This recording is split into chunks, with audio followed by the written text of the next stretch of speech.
Hello, hello, and welcome back to Journey of a Fearless Female.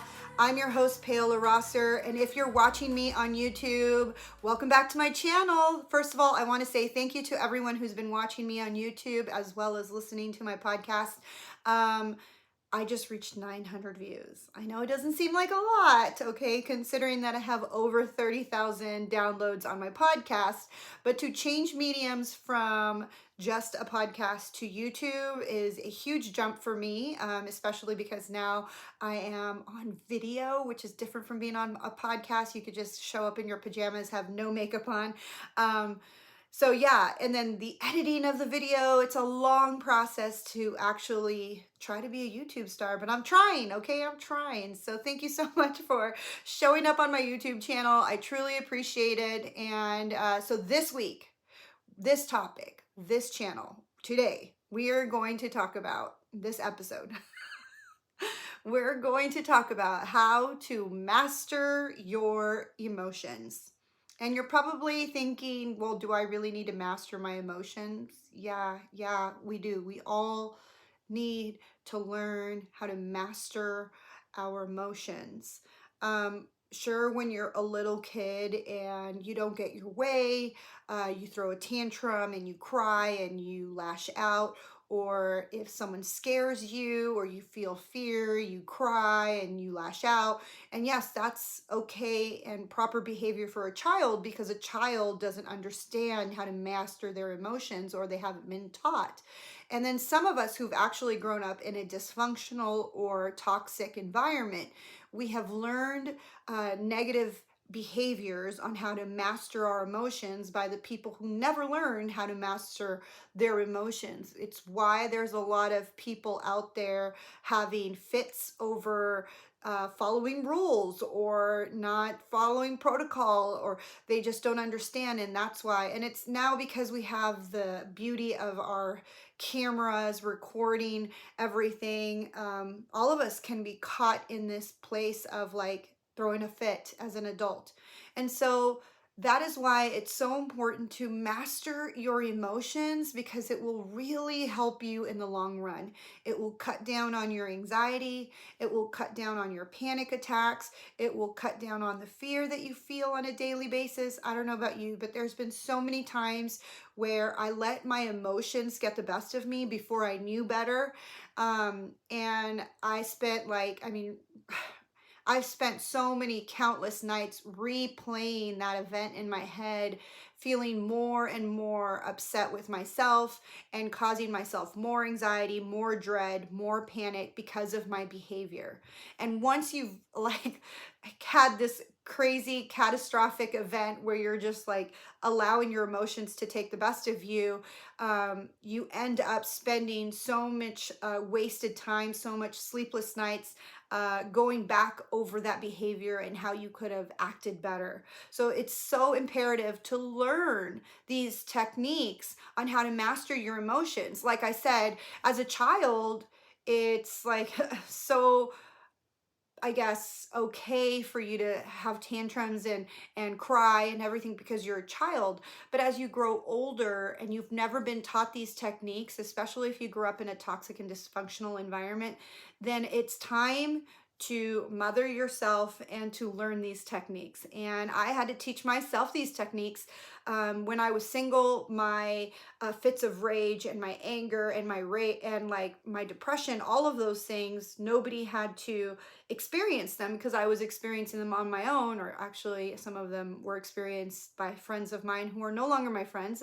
And the reason why was because I didn't learn how to master my emotions. And so I lost friendships, actually lost jobs as well. So this is why it's so imperative to learn how to master your emotions. And I'm not saying that you shouldn't have any emotions. I think the human experience, you need to experience all the emotions: love, happiness, joy, sadness, panic, fear. It's the human experience. And if you don't experience all of these array of emotions, then are you really enjoying this human experience? I mean, we should all be so lucky to have the ability to feel these feelings. And So let's talk about these 7 techniques that you can use in order to master your emotions. Okay, number one, we really need to identify why you're feeling the way you're feeling at that moment. So I personally get really angry, or my husband likes to call it hangry, when I haven't eaten any food. I get really frustrated when the computer doesn't do what I want it to do. I get really upset when I have pictured in my mind how I'm going to cook dinner and either I have one less ingredient or it doesn't look like the Pinterest picture. I know these are silly. And here's the thing, I come from a very dysfunctional environment growing up that when I messed up, I was punished. When I did something wrong, I was criticized or I was made fun of. So that's why it's really important to identify why you get so emotional and what the emotion is that made you feel that way. It's always from something. It stems from something. So when you can identify, okay, I get angry because of this. And then when you can do that, so that's number one, is identify when are you feeling these emotions and how are they affecting other people. Like I said before, um, they didn't affect that many people in my life, but now that I'm married and I'm in a loving relationship, somebody who has patience for me, thank God. um I have to see why this is affecting someone else in my environment, somebody that I love. And for those of you who have children, understand that your emotions, whether or not you are targeting the child or raging on the child, you are still affecting them. So the energy you create from your emotions in your environment still affects everyone in the environment. So whether the environment is at home with your husband and your children or your partner and your children, or whether or not it's at the office and your coworkers can feel your energy, or whether it's at a family event. I mean, we just had the holidays. So you really need to learn how to master your emotions. And I've talked about this before in the past. Your emotions always stem from a thought. And like I said, rewinding back, when I would feel like I've dropped the ball or I didn't do the perfect thing, my immediate thought is, I am going to get in trouble. My husband is going to be really upset with me. And sometimes my thoughts go into this irrational thought process because once we activate that fear, that anxiety, that depression, I don't know about you, but for me, my thoughts go into this irrational place like, oh my gosh, I forgot to pay a bill. That's it. We're going to live in a cardboard box. Or, oh, I forgot to, do this. That's it. My husband's going to be upset with me and we're going to get a divorce. You go to these irrational thoughts because of just all the fear that might have been implemented into you when you were a child growing up in this dysfunctional or toxic environment. So the very first thing you need to do, like I said, is identify what you're feeling, what emotion are you feeling, and at what time. What is triggering that emotion? And then once you've done that, ask yourself, where does this stem from? And like I said, for me, it stems from being punished when I didn't do something right, or being punished if I did something wrong. And so that feeling of like rejection, the feeling of now I'm going to be made fun of, ridiculed, that like starts to well up inside of me. And so then that's why I have this defense mechanism of, I'm going to be angry, I'm going to have rage, I'm going to be upset, I'm going to get frustrated. So when you start to identify what the stem of all those emotions are, you could start to heal that part of you.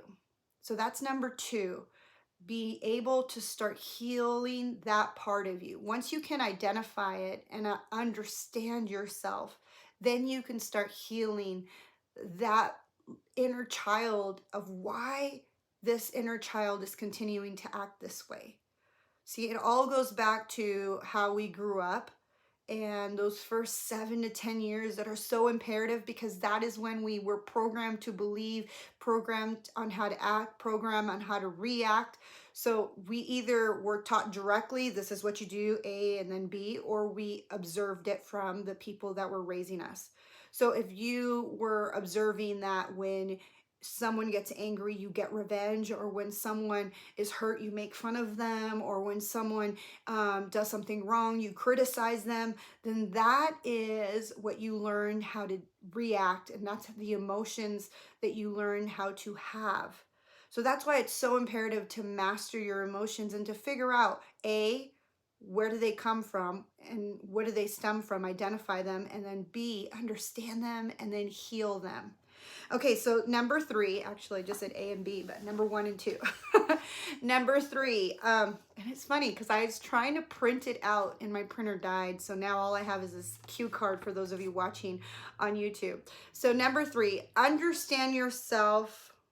Oh wait, I already did that one. Number 3, don't repress, express them in a safe environment. Like I said earlier, I'm not saying never to feel these feelings because it's actually normal. It's part of the human experience to have anger, to be upset, to be frustrated, to feel panic, to feel fear. It's part of the human experience. So don't repress them because that's all it's going to do is cause some more dis-ease in your body because the body keeps score. Every single time you don't express your emotion and you bottle it in, you're going to cause your body to do something else to express this emotion, whether it's a rash, a twitch in the eye, stomach problems. You're going to cause a lot of dis-ease in your body, meaning your body is not going to be aligned because you're so busy repressing and bottling up these emotions. So what I tell my clients is to give yourself 10 minutes to express these emotions. And I'm not saying to your husband, I'm not saying to go and like lash out at your husband and like throw up all of your emotions on him, or call your best friends or your sister or whoever it is that you call to vent on. I highly recommend you just go in the room. If you're angry, if you're full of rage, if you're pissed, if you're frustrated and you just want to like get it out, get a pillow and punch the crap out of it. And if physically you cannot express yourself and all you want to do is scream, then go into a room and scream. Or if you express yourself in music, or maybe you need to go and dance in like Rage Against the Machine kind of music, or if you need to dance, or if you need to write poetry, or if you need to write down your thoughts, or if you need to do a painting, but do something to express these emotions that you're feeling during these times. Don't go and throw them up all over your best friend. Actually, one of the things that I tell my clients is not to vent with other people. Sometimes it's healthy, but sometimes when you're venting with your friends or your sisters or your siblings, it's almost like you're just causing, you're adding more fuel to your fire. There's no reason to just continue to talk about the same problem over and over and over again, especially if you look back. Most of the problems that we are angry over or losing our shit over are petty stuff that really doesn't need to be re-expressed. The next thing is try breathing. Breathing is the one thing that we kind of like don't want to hear at that time when we're in this place of anger, when we're like panicking or having anxiety. The last thing we want to hear is take a breath. Everybody hates when they say that to you when you're in this place of like, I need to get like my life back in order.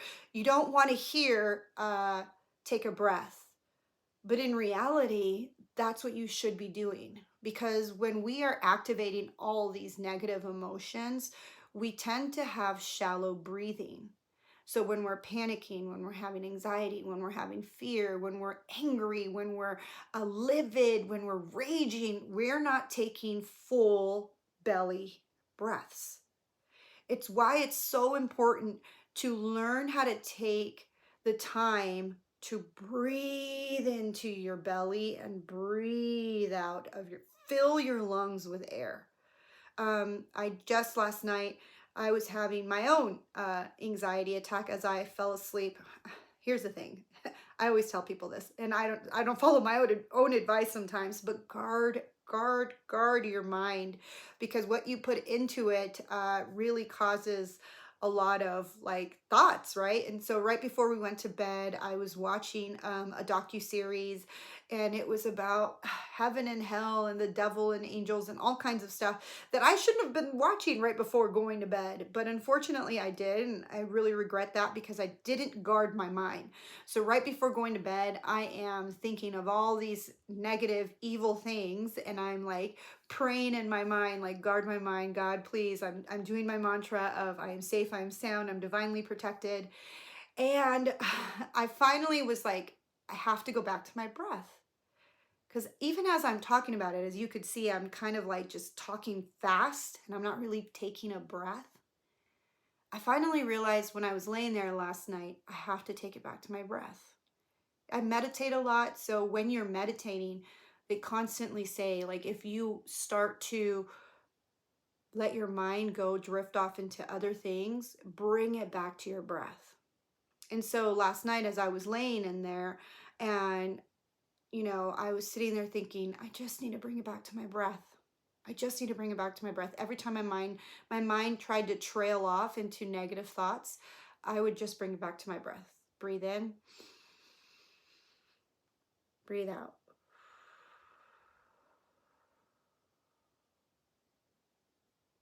Breathe in,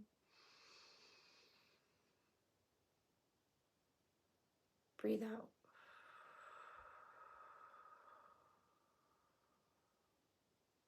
And once you learn some breathing techniques, if you've ever taken a breathwork class, it is really essential to regulate your nervous system, to be able to like get yourself back into the present moment and not allowing yourself to go into the darkness of your negative irrational thoughts or into your emotions. Because remember, I've spoken about this before, your thoughts equals emotions.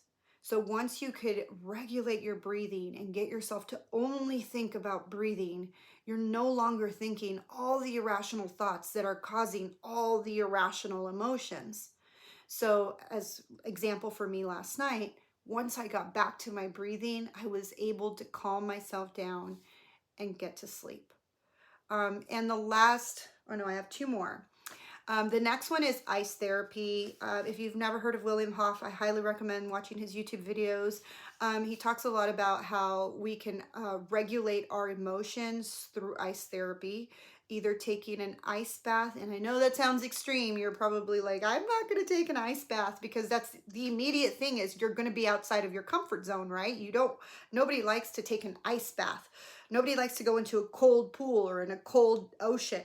But really, being in an ice or cold environment, and if you've ever like accidentally turned on the shower and you walked in and it was cold water, you no longer start thinking about whatever it is you were thinking about. You only think about, I am cold.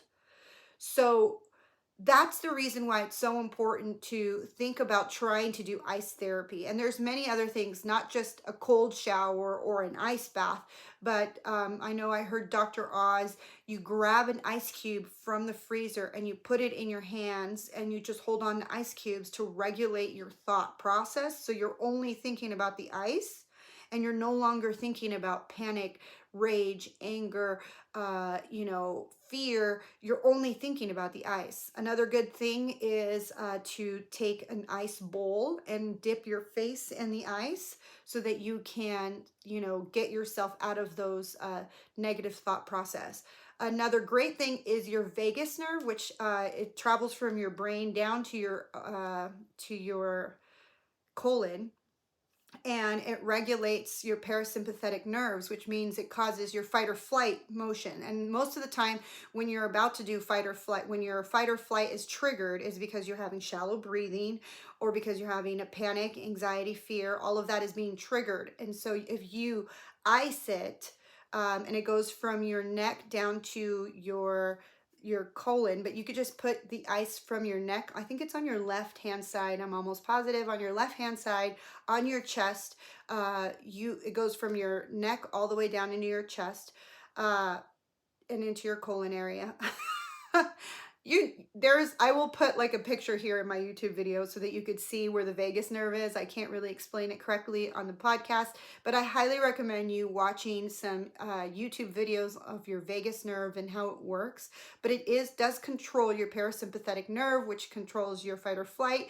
And in that, once you could figure out where it is and you can ice it, you can calm that fight or flight reaction. You can calm your nerves, and you will no longer be thinking those negative spiraling thoughts that are causing you to have all these crazy emotions. All right, and the last but not least, when your child is having a tantrum and what do they tell them to do? You have a timeout, right? Go to the room and, and take some time out. Well, you're not too old to take a time out. Sometimes we as adults need to take a time out, whether it is we're going to go for a walk around the neighborhood, just do some breathing exercises or listen to calming meditation, or go to another room, especially if you're fighting with your husband or your kids are just like out of control and you just need a moment of peace and quiet. Either go to another room in your home, go outside and take a walk, go in your backyard and sit by yourself, but take a time out. If you're at work and your boss and your coworkers are just crawling under your skin and there's just so much, take a 15-minute break. Go outside, get some vitamin D, take a sip of water, maybe grab some ice that you can hold in your hand, and do the breathing. You can do them all combined, or you could just do one at a time. But either way, take a time out. It is okay to take time for yourself. Whether it's, if you have kids and you're probably watching, well, I have 5 kids and I have a husband. Those are all excuses. Everybody has can have time for themselves. Whether you say, hey, I'm going to go to Target, and you sit in the parking lot for 10 or 15 minutes by yourself, take time for yourself and your mental well-being to master your emotions. Because when you could master your emotions and express them in the correct time, in a healthy and safe environment, you are teaching others around you how to do the same. And you can have these amazing relationships. You're no longer being irrational or emotional or just a Karen. I know, I hate saying that, but still, like, you don't want to act like that in public. You don't want to act just completely out of pocket because you didn't learn how to master your emotion. And it doesn't have to be of a certain race. It's just, if you didn't have parents that taught you how to master your emotions because they never learned how to master their emotions, then it's up to you to break the cycle and to learn these coping mechanisms in order to regulate your emotions. And like I said before, it's part of the human experience to express all of the emotions, both good and bad. But there are proper ways to express the bad emotions, and there are good coping mechanisms to learn how to regulate these emotions. And once you could become the master of your emotions, you could become the master of any other thing. If you can control your emotions, you can control your thoughts, and then you can control the actions and reactions you take in this life. So I hope you enjoyed this episode, and Happy New Year's. This is going to go out on Monday, which I think is the 1st. Yeah, it is the 1st. So Happy New Year's. Welcome to 2022. And I hope you use these coping mechanisms in 2022 so you could be the master of your emotions. All right, make sure to tune in next week for another episode of Journey of a Fearless Female. And if you're watching me on YouTube, make sure you subscribe, share this video with someone else so that I can get more views and get up to 1,000 views in YouTube and make me a YouTube megastar. All right, enjoy your New Year's, and I will see you soon. Bye.